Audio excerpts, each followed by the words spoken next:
Kami man po ay kapos sa pinansyal, kaya po nagpapasalamat kami kasi sa isa pong napakahalagang proyekto na hindi man po maibigay ng aming pamilya sa amin. Pero ang mga kapulisan po ang naging dahilan upang mangyari po ang proyekto po ito. Maraming salamat po and God bless po.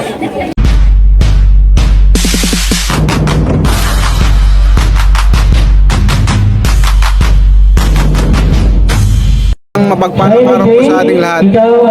Ang RPSB Poblasyon Muntinlupa ay nagkaroon po ng mass baptism dito po sa Sitio Danghari, Poblasyon Muntinlupa City. Kayong mga magulang, ninong at ninang, upang prosansano ang inyong pagpipinyagan. Espiritu Santo, Amen. Ng Anak at Espiritu Santo, Amen. Sa ngalan ng Ama, ng Anak at Espiritu Santo, Amen. Sa ngalan ng Ama, ng Anak at Espiritu Santo, Amen. Sa ngalan ng Ama, ng Anak at Espiritu Santo, Amen. Sa ngalan ng Ama, ng Anak at Espiritu Santo, Amen.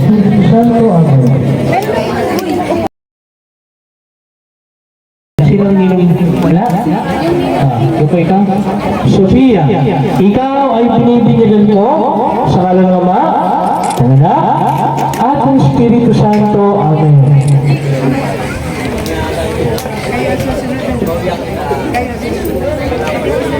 Okay. Ano pa? Anong pangalan ito? Megan. Ano itong birthday pang pangalan? Megan. Okay ikaw? Megan, ikaw ay binibigyan ko sa ngalan ng Ama at ng Espiritu Santo. Tatawagin po namin kayo. Ilang taong ka na Megan? Espiritu Santo. Amen. Sabit ka, dito ko siya. Ayan. Tayo, magsisindi po kayo ng kandila dito. Ninong makikisindi na lang po pagdating dyan sa may ina. Malaking kandila ko daw.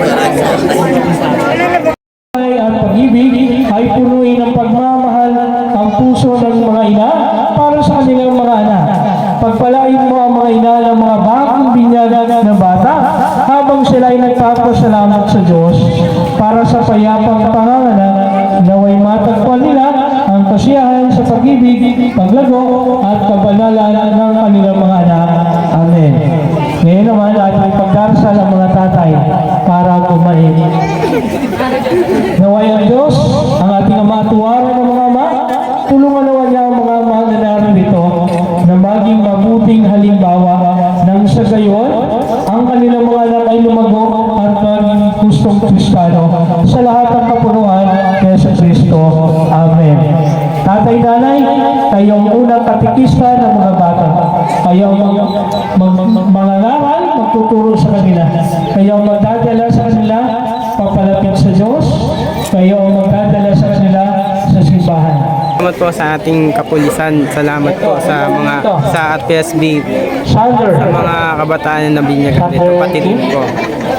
Isang mapagpalang umaga po. Ako po si Sofia Roldan. Anak po ako ni Elis sa Seattle Federal Dan. Ngayon pong araw na ito, ako po ay nabinyagan na dahil po sa RPSB Poblasyon. Ako po ay nagpapasalamat dahil binigyan niyo po kami ng isang pagkakataon na dito po sa aming lugar na mabigyan po ng binyag po ang lahat po ng mamamayan dito.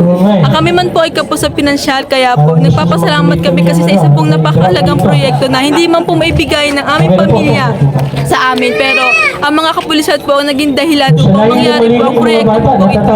Maraming salamat po and God bless po. Sa inyong lahat na nakasaksi ng ating ginawang binyagang bayan dito sa Muntinlupa area, dito sa mga resettlement area ng Muntinlupa, na kung saan meron tayong binindigan na 68 na mga bata na hindi pa nabibinyagan, na isang malaking tulong ng mga kapulisan sa simbahan. Yun naman ang dating mga previous director ng kapulisan na magkaroon ng ugnayan ng simbahan, ang bayan at ang kapulisan. So yung simbahan na dapat magkaroon ng pagtutulungan na dito na paipapakita na hindi hindi tayo nagpapabaya sa pangangailangan ng mga tao, no? Maging sa mga spiritual na pangangailangan, no? Lalong-lalo na kung saan ito ay malaking tulong para hindi rin mapariwara ang mga magulang, maging ang mga kabataan na lumalaki, no, sa ating pamayaran. At no, patuloy kami nagpapasalamat, no, sa parokya ng San Pedro Palangsod, ang aming patuloy na pagpapasalamat at pugay, no, sa mga gawain ng ganitong bagay ng mga kapulisan na hindi naman palagian, pero no, alam mo nandyan ang kahandaan, no, na maglingkod sa lalong-lalo sa mga taong ito na nasa mga laylayan ng ating lipunan. No, so isa lang patunay na namamayani ang kabutihan at ang pagnanais sa maglingkod. No, so muli, pagpalain po ang patuloy na paglingkod ng ating mga kapulisan sa anuman namang kaparaanan, hindi lamang sa mga panahon ng mga trahedya o mga kung anong mga pangyayari sa ating kundi sa ganitong klase ng pamamaraan ng paghubog sa mga tao upang magabayan sa kabutihan at may layo sa kasamaan. So, maraming salamat kay Sir at sa iba pang mga nag-organize sa libre. Alam ko malaking gastusin yung pagbabayad ng mga pagpoproseso ng mga papeles ng mga hindi pa narehistro ang birth certificate at pagkuha ng mga no records. So isang pagtsatsaga po yun na marami kayong pinuntang simbahan at mga opisina para ma-secure yung mga papeles. So maraming salamat at saludo po kami sa inyo. Magandang umaga dito sa Biason Road. Nagkaroon ng baptism, binyagan ng mga bata na nagkandak ang ating mga tunay na nagmamahal ng pulis. Iniwala ako na ang paglapit ng ating mga pulis sa ating mga komunidad ay nagbibigay ng magandang relationship na nagbibigay ng kapayapaan sa bawat isa at tiwala sa ating mga pulisya. So, inyong Vice Mayor Temi Simundak bumabati sa inyo lahat ng maligayang Pasko at manigong bagong taon 2023.